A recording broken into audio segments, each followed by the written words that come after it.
There is a pressing need to professionally develop our next generation. Leadership supply hasn't kept up with demand. We need to invest in individuals who will be ready to fill mission-critical roles and lead our organizations. Next Gen Leaders is a collaborative community of seasoned consultants focusing on building an integrated approach to learning and development. We're delighted to introduce you to one such member of our team. I'm here today to talk about morale with Chris Taylor and the impact it has on teams and leaders. So, Chris, let's start with the definition of morale, because when I think of morale, I think about generally like a good feeling about work and the people at my work. So tell us what it means for you. Sure. Really, I mean, people that are highly engaged or have that strong level of morale are people that are coming into projects with a passion for the end result.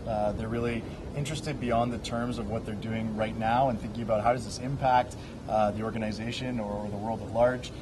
Really, what am I doing to make this the best that it could be? Is this the best use of my time, and where could I be more effectively engaged? It's really about people that are proactive about their work and not just, okay, I have to do this because it's my job. So do you think you can hire for morale, or do you think it's the leader's responsibility to build it, or maybe something in between? I think it's a combination, and I think that really comes down to fit. And there's three elements to fit, and this is where I've been spending a lot of time in my work in the last couple of years. When people think about fit, they think about one of two things typically. They think about the role and the skills required to do the job that they're being hired for, and so does this person have the technical ability? Mm-hmm. The other thing they think about is culture, right? That ambiguous term that gets thrown around that doesn't really explain anything. So the way I look at it is that the technical knowledge is extremely important. That culture sort of misnomer can really be broken into two halves. One is the team dynamic that currently exists. So I'm not just talking about how well you get along with your coworkers, or whether they're the same age or interested in the same things, although that is an important part of it. Mm-hmm. But it's also really about what sort of work-life balance does this team keep, right? Are we dedicated to this job? We have no families and we're working on this 90 hours a week, in which case one person may fit in with that really well, but someone else may not, right? But the other piece that's attached to that, so if we look at that as one half, the team dynamic piece, then the other side is the ideology fit. And that word throws some people, but it's really the idea of aligned purpose, right? Mm-hmm. It's with the company's objective in mind, right? Can I as an individual wholeheartedly say that I agree with that objective, with that purpose for being, right? What's the intention of the organization? What's the impact that we're making on the world? Mm-hmm. And is that something that I want to be aligned with? And I think that those three layers, so when we look at the technical skills, the team dynamic, and then the ideology fit, those three pieces combined create an excellent foundation for morale. It's a great starting point, definitely. Mm-hmm. So what you're doing is you're communicating up front. Here's what we're about. Does this sound like you? Yeah. And what else is important as a leader for first of all, hiring the right person, but then also maintaining morale once you've got the right team in place? Yeah, so the other side to morale comes from being connected with the fit, those three elements of fit.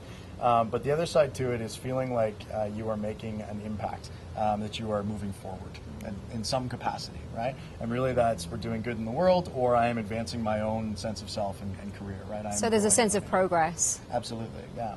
And so the only way that I've seen for people to progress at anything is to make mistakes. It's going to happen, right? Mm-hmm. It's the child that falls down 60 times before they learn how to walk, right? It's impossible for a child to just suddenly start walking.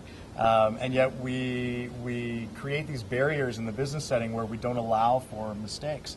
Or we go to a place where mistakes are all lumped together.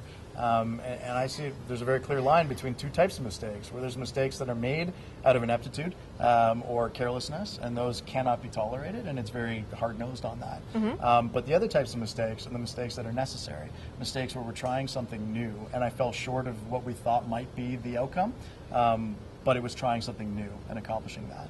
And as a leader, you need to create those safe spaces, places where people can feel comfortable experimenting and trying things where they may fall short of the objective short term, but the long-term objective is to keep a high morale team and to innovate and proactively create as a group.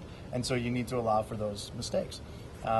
So one of the best ways I've seen to do that is be exceptionally clear as a leader as to what mistakes are the bad kind of mistakes and what mistakes are the good kind of mistakes.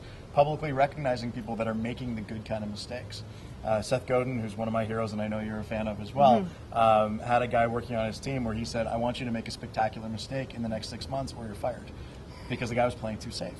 right? And Seth, I mean, Seth's always on the cutting edge, but he wanted to have that team of people that were willing to try things. And you don't have to put it in those words, but creating that safe space, the opportunity for people to learn and grow through making mistakes is a crucial part to holding morale.